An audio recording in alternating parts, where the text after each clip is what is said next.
ഒരു കേസ് അന്വേഷണത്തിൽ പ്രതിയെ കണ്ടെത്തുന്നതിൽ ഫോറൻസിക് സയൻസിന് പ്രധാന പങ്കുണ്ട്. പ്രതികളെ കണ്ടെത്തുന്നതിൽ മാത്രമല്ല, മറിച്ച് നിരപരാധിത്വം തെളിയിക്കുവാനും ഫോറൻസിക് സയൻസിന് സാധിക്കും. അത്തരത്തിൽ ഫോറൻസിക് ഒഡന്റോളജി എന്ന ശാസ്ത്രശാഖ ഉപയോഗിച്ച് നിരപരാധിത്വം തെളിയിക്കപ്പെട്ട ഒരു കേസാണ് ശ്രീജ മർഡർ കേസ്. കേസ് അന്വേഷണത്തെ വഴിതെറ്റിക്കാൻ പലപ്പോഴും ക്രൈം സീനിൽ എവിഡൻസ് ഫാബ്രിക്കേറ്റ് ചെയ്യപ്പെട്ടേക്കാം. അപ്പൊ അന്വേഷണത്തെ വഴിതെറ്റിക്കുക എന്നുള്ളതാണ് അത്തരം കേസുകളിൽ അത് ആരാണോ ചെയ്തിട്ടുള്ളത് അവരുടെ ഉദ്ദേശം.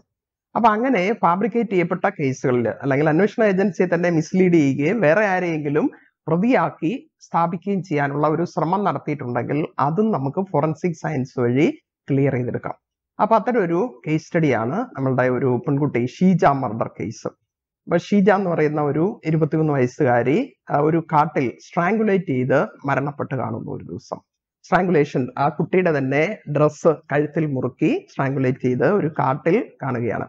ഈ കാട് ഫോറസ്റ്റ് ഏരിയ, ഈ കാടെന്ന് പറയുമ്പോൾ ഇത് സർക്കാരിന്റെ ഒരു കശുമാവിൻ തോട്ടമാണ്, വിജനമായിട്ടുള്ള ഒരു സ്ഥലവുമാണ്.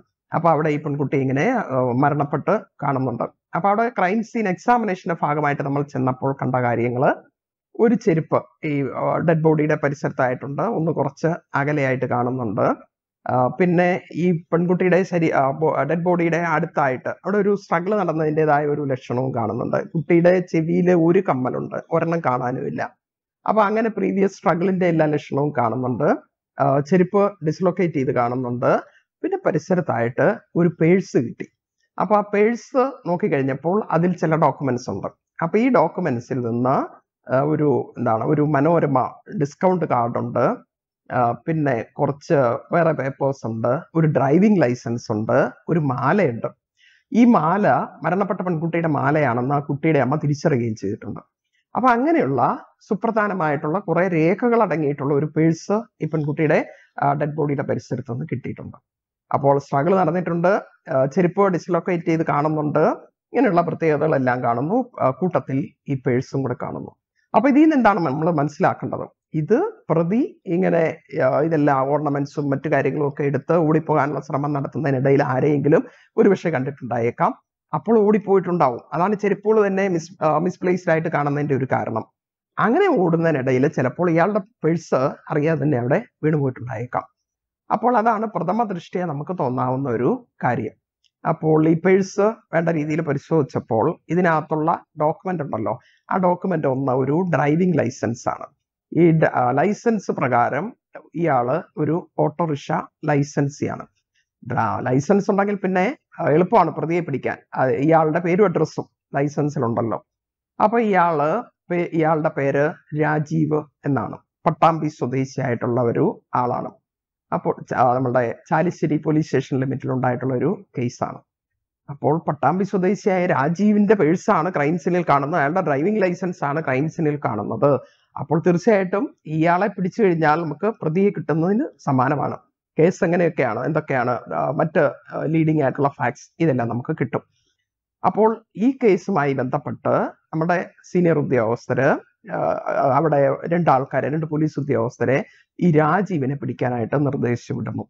അപ്പൊ ഈ രാജീവിനെ പിടിക്കാൻ ഈ ആൾക്കാരെ അയക്കുമ്പോൾ നമ്മളുടെ SP അദ്ദേഹം ഒരു അഡ്വൈസും കൂടെ ഇവർക്ക് കൊടുത്തു വിടുന്നുണ്ട്. അതായത് നിങ്ങൾ രാജീവിനെ പിടിക്കുക, രാജീവിനെ പിടിക്കുമ്പോൾ നമ്മുടെ കയ്യിലുള്ള വൈറ്റൽ ഇൻഫർമേഷൻസ് ഒന്നും ഒരു കാരണവശാലും രാജീവ് അറിയാൻ പാടില്ല. നമ്മുടെ കയ്യിൽ എന്താണ് വൈറ്റൽ ഇൻഫർമേഷൻ? രാജീവ് ഇപ്പോൾ പ്രതിസ്ഥാനത്താണ്. അയാളുടെ പേഴ്സാണ് ഒരു പെൺകുട്ടി മരണപ്പെട്ട് കാണുന്ന ഒരു സ്ഥലത്ത് കാണുന്നത്. അപ്പോൾ നിങ്ങൾ അവിടെ ചെന്ന് ചോദ്യം ചെയ്യലൊക്കെ നടത്തി കഴിഞ്ഞാൽ അയാൾ അത് എന്തെങ്കിലും കവർ ചെയ്തുള്ള മാർജിനിട്ടുള്ള മറുപടി പറഞ്ഞു കഴിഞ്ഞാൽ ലീഡിങ് ക്വസ്റ്റ്യൻസ് അയാളോട് ചോദിക്കാനുള്ള അവസരം നഷ്ടപ്പെടും ഉയർന്ന ഉദ്യോഗസ്ഥർക്ക്. അതുകൊണ്ട് അങ്ങനെയുള്ള ഒരു അവസരമൊന്നും ഉണ്ടാകരുത് എന്നൊക്കെ അഡ്വൈസ് ഒക്കെ കൊടുത്ത് പ്രതിയെ പിടിക്കാൻ വിടുന്നു. അപ്പോൾ അവിടെ നിന്ന് ഒരു 2 മണിക്കൂർ കഴിയുമ്പോൾ നമ്മൾ ക്രൈം സീനിൽ എക്സാമിനേഷൻ കണ്ടിന്യൂ ചെയ്തുകൊണ്ടിരിക്കുകയാണ്. 2 മണിക്കൂർ കഴിഞ്ഞപ്പോൾ ഈ SP അദ്ദേഹത്തിന് അങ്ങേ തലയ്ക്കൽ നിന്ന് ഒരു ഫോൺ കോൾ വന്നു. പ്രതിയെ പിടിക്കാൻ പോയവരുടെ, സർ രാജീവിനെ കിട്ടി, രാജീവിന്റെ പേഴ്സ് 6 മാസം മുമ്പ് ഒരു പൂരത്തിന്റെ പേര് പറഞ്ഞു, ഇന്ന പൂരത്തിന്റെ സമയത്ത് കളവ് പോയിരുന്നു എന്നൊരു ഇൻഫർമേഷനും കൂടിയാണ് കിട്ടുന്നത്. അപ്പോൾ ഇവിടെ അദ്ദേഹം പറഞ്ഞ അഡ്വൈസ്, SP പറഞ്ഞ അഡ്വൈസ് ഇവർ കംപ്ലൈ ചെയ്തോ? ചെയ്യാൻ സാധ്യതയില്ല. ഇല്ലെങ്കിൽ എങ്ങനെയാണ് പേഴ്സ് കളവ് പോയി എന്നുള്ള ഒരു ഇൻഫർമേഷൻ ഇങ്ങോട്ട് കിട്ടിയത്? അങ്ങനെ കിട്ടാൻ സാധ്യതയില്ല. അപ്പോൾ ഇവര് ഒരു മിനിയേച്ചർ ചോദ്യം ചെയ്യൽ അവിടെ നടത്തിയിട്ടുണ്ടായേക്കാം. അപ്പോൾ അതാണ് ഈ രാജീവിൽ നിന്ന് കിട്ടിയ ഉത്തരവെന്ന് ഇവർ പറയുന്നു. അപ്പോൾ ഇതിനോടകം നമ്മൾ ക്രൈം സീനിൽ എവിഡൻസ് എക്സാമിനേഷൻ ഏതാണ്ട് ഫിനിഷ് ചെയ്തിട്ടുണ്ട്. അപ്പോൾ എവിഡൻസ് കളക്ഷന്റെ ഭാഗമായിട്ട് നമുക്ക് എവിഡൻസിന്റെ സോഴ്സ് ക്രൈം സീനിൽ നിന്ന് കിട്ടും, ബോഡി ഓഫ് ദി വിക്ടിമിൽ നിന്ന് കിട്ടും, സസ്പെക്റ്റിൽ നിന്ന് കിട്ടും. അപ്പോൾ ബോഡി ഓഫ് ദ വിക്ടിമിൽ നിന്നും ക്രൈം സീനിൽ നിന്നുള്ള എവിഡൻസ് കളക്ഷൻ ഇപ്പോൾ കഴിഞ്ഞിട്ടുണ്ട്. നമുക്ക് ഈ ബോഡിയിൽ നിന്ന് വളരെ സുപ്രധാനമായിട്ടുള്ള ഒരു എവിഡൻസ്, പ്രതിയെ കണക്ട് ചെയ്യാനുള്ള ഒരു എവിഡൻസ് കിട്ടി. ഈ പെൺകുട്ടിയുടെ ഷോൾഡർ ഭാഗത്തായിട്ട് 2 ബൈറ്റ് മാർക്ക് കാണുന്നുണ്ട്. ബൈറ്റ് മാർക്കിന്റെ പ്രത്യേകത ഫോറൻസിക് ഓഡന്റോളജി ഡെന്റീഷൻ യുണീക്ക് ആണ്. അപ്പൊ ഡെന്റീഷൻ പല്ലിന്റെ സൈസ്, ഷേപ്പ്, ആംഗിൾ, അലൈൻമെന്റ് മുതലായ പ്രത്യേകതകളൊക്കെ യുണീക്ക് ആണ്. ഒരേപോലെയുള്ള ഡെന്റീഷൻ ഒരാൾക്കല്ലാതെ വേറൊരാൾക്ക് വരില്ല. അപ്പോൾ അങ്ങനെയുള്ള പല്ല് പതിഞ്ഞുണ്ടായ ഇംപ്രഷൻ ആയിട്ടുള്ള ബൈറ്റ് മാർക്ക് അതുവഴി നമുക്ക് പ്രതിയിലേക്ക് എത്തിച്ചേരാം. അപ്പൊ അങ്ങനെ ഒരു ബൈറ്റ് മാർക്ക് കണ്ടു കഴിഞ്ഞാൽ നമുക്ക് സലൈവ സ്വാബ് ചെയ്തെടുക്കാം, DNA പരിശോധന നടത്താം, scaled maximum close of photography വഴി ആ ബൈറ്റ് മാർക്ക് നമുക്ക് പ്രിസർവ് ചെയ്യാം. അപ്പൊ അങ്ങനെയുള്ള പ്രിസർവേഷൻ നടപടികളൊക്കെ നമ്മൾ ഇതിനോടകം ചെയ്തു കഴിഞ്ഞിരുന്നു. സ്കെയിൽഡ് ഫോട്ടോഗ്രാഫ് ഒക്കെ എടുത്തു. അപ്പോൾ ഇനി നമുക്ക് അറിയേണ്ടത്, അന്ന് ഇത് 2004 കേസാണ്. അപ്പൊ സലൈവ ഉപയോഗിച്ച് DNA ചെയ്യാവുന്ന ഒരു ലെവലിലേക്ക് അന്ന് നമ്മളുടെ ലാബ് എത്തിയിട്ടില്ല. ഇന്നാണെങ്കിൽ നമുക്ക് ക്രൈം സീനിൽ നിന്ന് സ്വാബ് ചെയ്തെടുത്ത DNA വഴി ഈ സസ്പെക്ട് ആണോ ഇതിന്റെ ആള് എന്നുള്ളത് കൃത്യമായിട്ട് ഇൻഡിവിജ്വലൈസ് ചെയ്ത് എടുക്കാൻ പറ്റും. അത് നമുക്ക് പക്ഷേ അപ്ലിക്കബിൾ ആയിട്ടുള്ളത് ഈ ഓഡന്റോളജി എവിഡൻസ് അല്ലെങ്കിൽ ബൈറ്റ് മാർക്ക് എവിഡൻസ് ആയിരുന്നു. അപ്പോൾ ഈ ബൈറ്റ് മാർക്ക് 2 ബൈറ്റ് മാർക്ക് വളരെ പ്രസക്തമായിട്ടുള്ള 2 ബൈറ്റ് മാർക്സ് നമുക്ക് കിട്ടി. അത് നമ്മൾ ഡോക്യുമെന്റ് ചെയ്ത് കഴിഞ്ഞു. അപ്പോൾ ഇനി അടുത്തത് ഈ ബൈറ്റ് മാർക്കിന്റെ ഉടമയെന്ന് സംശയിക്കുന്ന ആള് പട്ടാമ്പി പോലീസ് സ്റ്റേഷനിൽ ഉണ്ട്. ഇനി അയാളെ കാണുക എന്നുള്ളതാണ് അടുത്ത ദൗത്യം. അപ്പോൾ എന്നാ നമുക്ക് പട്ടാമ്പിക്ക് പോയാലോ എന്നുള്ളതാണ് അടുത്ത. SP പറയാം, നമുക്ക് പട്ടാമ്പിക്ക് പോകാം സാർ, തീർച്ചയായിട്ടും. ഏതാനും ആപ്പിളും കൂടി വേണമെങ്കിൽ നമുക്കൊന്ന് കരുതാം. അപ്പോൾ ഈ ആപ്പിളില് ഇയാളുടെ ഒരു ഡെന്റീഷൻ ഒന്ന് പകർത്തിയ ഒരു കമ്പാരിസൺ വേണമെങ്കിൽ നമുക്ക് ചെയ്യാം. അപ്പൊ അതിനുവേണ്ടി ഇങ്ങനെ ആപ്പിളും ഒക്കെ ആയിട്ട് നമ്മൾ അവിടെ ചെല്ലുന്നു. അപ്പോൾ ഈ രാജീവിനോട് ഇനി ചോദിക്കാൻ എന്തെങ്കിലും ചോദ്യങ്ങൾ അവശേഷിക്കുന്നുണ്ടോ? അപ്പൊ ന്യായമായിട്ടും ഇയാൾ പറഞ്ഞത് ഇയാളുടെ പേഴ്സ് 6 മാസം മുമ്പ് പൂരത്തിന്റെ സമയത്ത് കളവ് പോയി എന്നുള്ളതാണ്. ഓട്ടോറിക്ഷ ലൈസൻസി ആണ് രാജീവ്. അപ്പോൾ പോലീസ് ചോദ്യം ചെയ്യലിന്റെ ഭാഗമായിട്ട് ഇയാളുടെ ഡ്രൈവിംഗ് ലൈസൻസ് കളവ് പോയിട്ട് എന്ത് ഫർദർ സ്റ്റെപ്സ് എടുത്തു, ഡ്യൂപ്ലിക്കേറ്റ് ലൈസൻസിന് ആപ്ലിക്കേഷൻ കൊടുത്തോ, പോലീസിൽ അറിയിച്ചോ, ലൈസൻസ് ഇല്ലാതെ ഇപ്പൊ എങ്ങനെയാണ് വണ്ടി ഓടിക്കുന്നത്, ഇങ്ങനെയുള്ള കാര്യങ്ങളെല്ലാം ചോദിച്ചപ്പോൾ രാജീവിൽ നിന്ന് കിട്ടിയ മറുപടി കേൾക്കുക. അതായത് എന്റെ വണ്ടി ഏതോ പറ്റിയ കേസിന് സാറന്മാര് പിടിച്ചോണ്ട് പോയി പോലീസ്. വണ്ടി വീണ്ടെടുക്കാൻ എനിക്ക് പറ്റിയില്ല. വണ്ടി ഇല്ലാത്ത എനിക്ക് എന്തിനാ ലൈസൻസ്? ഞാൻ അതുകൊണ്ട് ലൈസൻസിനും പോയില്ല. ഞാൻ എന്തെങ്കിലുമൊക്കെ ചെറിയ പണി ചെയ്യും, കാഷ്വൽ ആയിട്ടുള്ള എന്തെങ്കിലുമൊക്കെ പണി കിട്ടുന്നത് ചെയ്യും.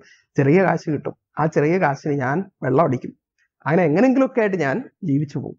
അപ്പോൾ പകൽ സമയത്ത് 12 മണിക്കാണ് രാജീവിനെ പിടിക്കുന്നത്. ആ സമയത്ത് രാജീവ് നല്ല വെള്ളം.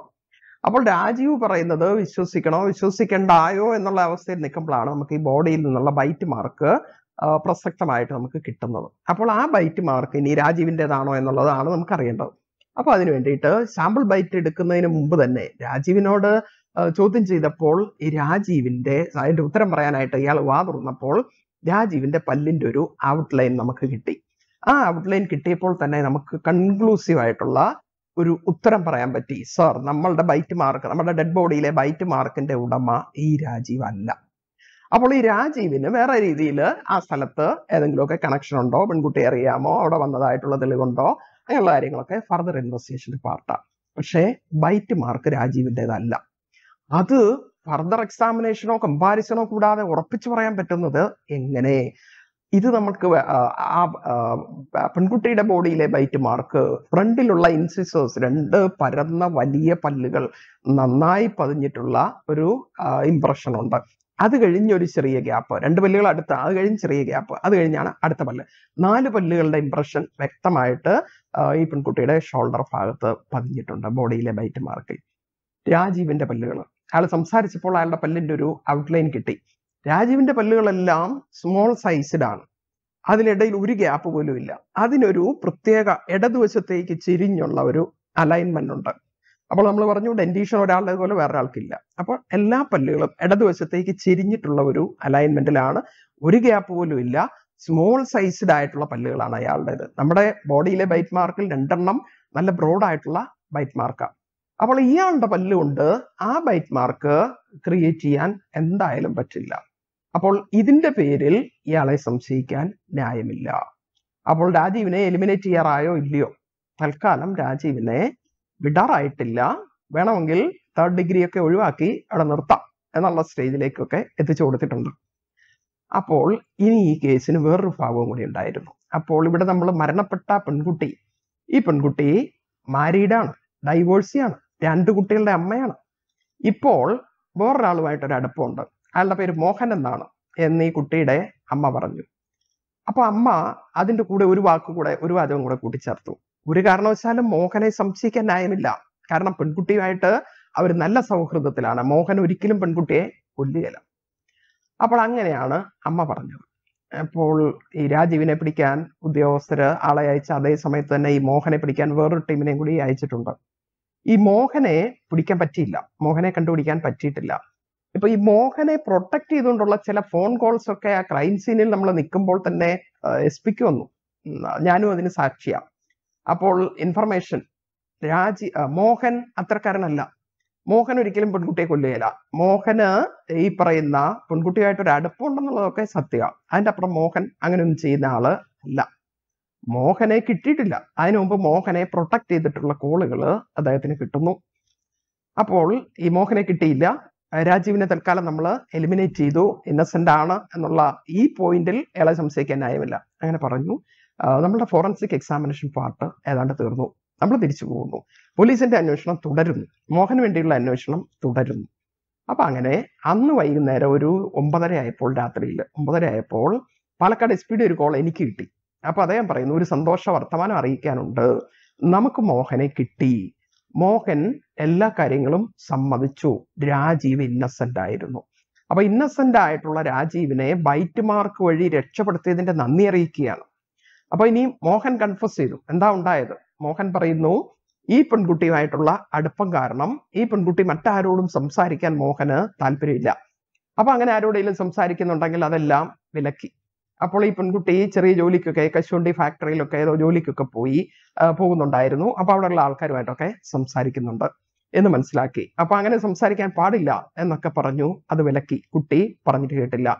അപ്പൊ അങ്ങനെയാണ് അത് പറഞ്ഞ് അവർ തമ്മിൽ വഴക്കായത്. അപ്പോൾ വീട്ടിൽ വെച്ച് തന്നെ ഒരു പിടിവലിയൊക്കെ ഉണ്ടായി. അപ്പൊ ആ വീടിന്റെ പരിസരത്ത് നിന്ന് ഈ കുട്ടിയുടെ ഒരു കമ്മൽ നമുക്ക് കിട്ടി. ഒന്ന് ആ ബോഡിയിൽ തന്നെ ഉണ്ട്.